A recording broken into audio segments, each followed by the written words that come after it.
নমস্কার বন্ধুরা, আবারও চলে এসেছি নতুন একটা রান্নার রেসিপি নিয়ে।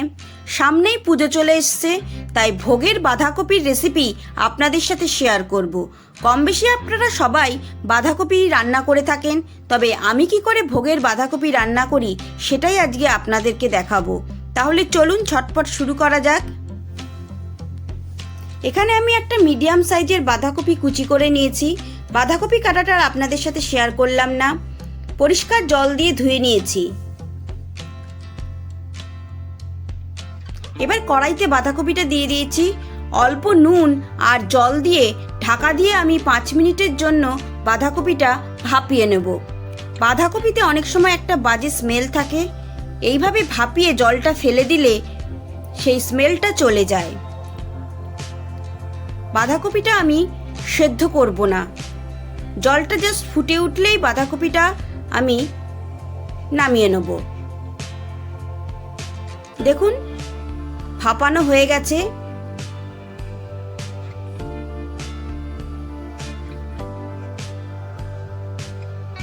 জল ঝরিয়ে বাঁধাকপিটা আমি একটা বাটিতে রেখে দিয়েছি। কড়াইতে দিয়ে দিচ্ছি 4 চামচ মতো সর্ষের তেল, 1 চামচ গোটা জিরে, তেজপাতা, শুকনো লঙ্কা, গোটা গরম মশলা ফোড়ন দিচ্ছি। আর দেব 1 চামচ মতো হিং।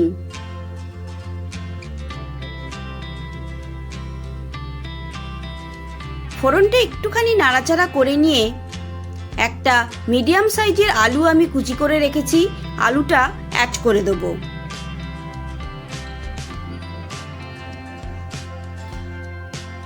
আলুটা ভালো করে ফ্রাই করে নেব। দেখুন আলু অনেকটাই ফ্রাই হয়ে গেছে। এইবার দিয়ে দিচ্ছি 1 চামচ আদা বাটা। একটু নাড়াচাড়া করে নিয়ে একটা টমেটো কুচি অ্যাড করে দেব।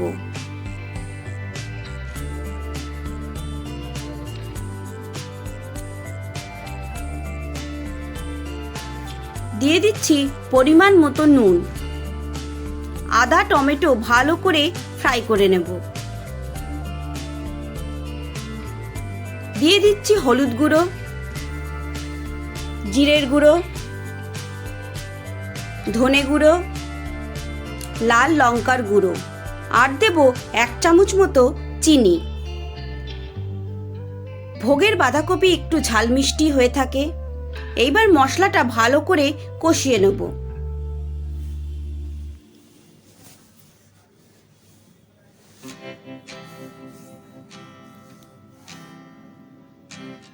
দেখুন মশলা ভালো করে কষানো হয়ে গেছে। এইবার দিয়ে দেব 1/2 চামচ গরম মশলার গুঁড়ো। আবারও একটু নাড়াচাড়া করে নিয়ে অ্যাড করে দেব ভাপিয়ে রাখা বাঁধাকপিটা। বাঁধাকপি দিয়ে মশলার সাথে আরও 2 থেকে 3 মিনিট আমি ভালো করে কষিয়ে নেব।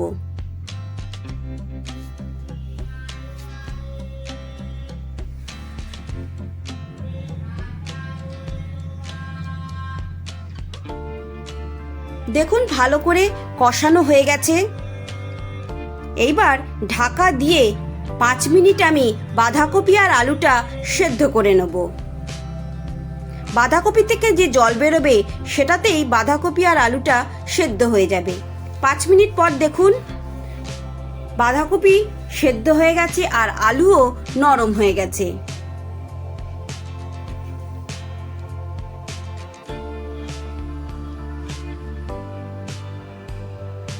এইবার অ্যাড করে দেব 1/2 চামচ ভাজা মশলার গুঁড়ো। আমি গোটা জিরে, ধনে, শুকনো লঙ্কা, মৌরি ড্রাই রোস্ট করে গুঁড়ো করে নিয়েছিলাম। অবশ্যই এই ভাজা মশলার গুঁড়ো ব্যবহার করবেন। ভোগের বাঁধাকপিতে এই ভাজা মশলা ব্যবহার করা হয়। দিয়ে দিলাম 1 চামচ ঘি। আবারও 5 মিনিট মতো ভালো করে কষিয়ে নেব।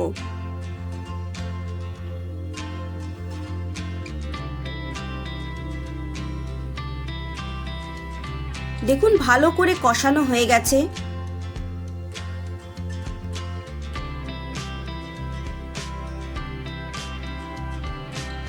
দিয়ে দিলাম কয়েকটা চেরা কাঁচা লঙ্কা। দেখুন ভোগের বাঁধাকপি আমাদের একদম রেডি হয়ে গেছে। ভোগের খিচুড়ি, লুচি সবার সাথেই আপনারা এই বাঁধাকপি ঠাকুরকে নিবেদন করতে পারেন। অবশ্যই এই পদ্ধতিতে একবার বাঁধাকপি বাড়িতে ট্রাই করবেন। তাহলে বন্ধুরা, এই রেসিপিটা আপনাদের কেমন লাগলো অবশ্যই আমাকে কমেন্ট করে জানাবেন। ভালো লেগে থাকলে একটা লাইক করবেন, বন্ধু ফ্যামিলি মেম্বারদের সাথে শেয়ার করবেন। সবাই ভালো থাকবেন, সুস্থ থাকবেন। ধন্যবাদ।